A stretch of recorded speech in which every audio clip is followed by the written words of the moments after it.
हिमालय के दुर्लभ तीर्थ मां बगलामुखी क्षेत्र में पहुंचकर सत्य साधक श्री ब्रजेंद्र पांडे गुरुजी ने प्रसिद्ध संत श्री रामकृष्ण शरण महाराज की देखरेख में अपनी 36 दिवसीय साधना काल में महाशिवरात्रि पर्व की हार्दिक शुभकामनाएं देते हुए 9 मार्च को आयोजित मां बगलामुखी महायज्ञ में मां के सभी भक्तजनों को आमंत्रित किया है।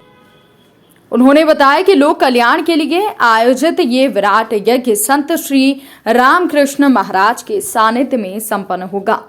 हिमालय का सबसे दुर्लभ और सुंदर तीर्थ बांग्ला क्षेत्र में 2 3 सिर वाली देवी का वास है। यहाँ देवभूमि उत्तराखंड की धरती पर स्थित बगला क्षेत्र युगों युगों से परम पूजनीय है।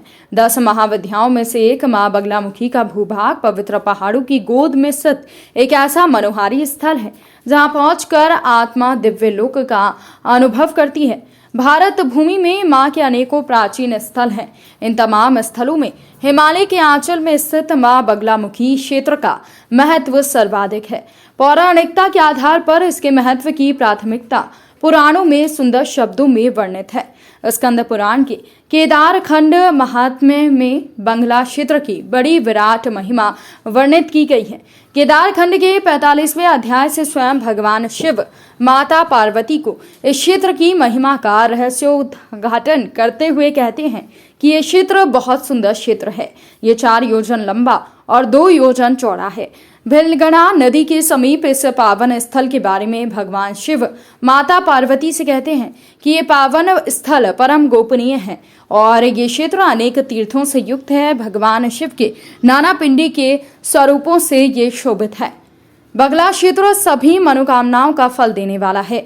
इसकी अलौकिक महिमा का बखान करते हुए स्कंद पुराण के केदार खंड में भगवान शिव ने कहा है कि यहाँ पर 7 रात निराहार रहकर बंगला देवी का मंत्र का जाप करने से अत्यंत दुर्लभकारी परिणाम मिलते हैं। पुराणों के अनुसार यहाँ देवी के दक्षिण भाग में पुण्य प्रमोदिनी धारा है।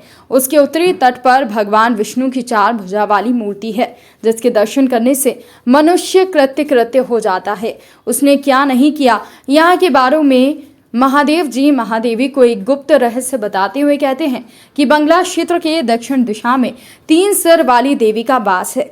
उसके पास महासिंह नृत्य बार बार गुजराता हुआ रहता है। साथ ही मां बंगला के सानिध्य में काले शरीर और काले वस्त्र वाले भयंकर स्वरूप वाली अनेक नारियां अदृश्य होकर यहाँ पर विचरण करती रहती हैं। भांति भांति के यहाँ पर बाजे बजते हैं और इनकार के शब्द होते हैं। पापी मनुष्य यहाँ पर ठहर नहीं सकता, लेकिन जो व्यक्ति धैर्यवान संयुक्त जप करने वाला शिव परायण और परनिंदा से पर स्त्री से विमुख है उसे यहाँ पर भय नहीं होता।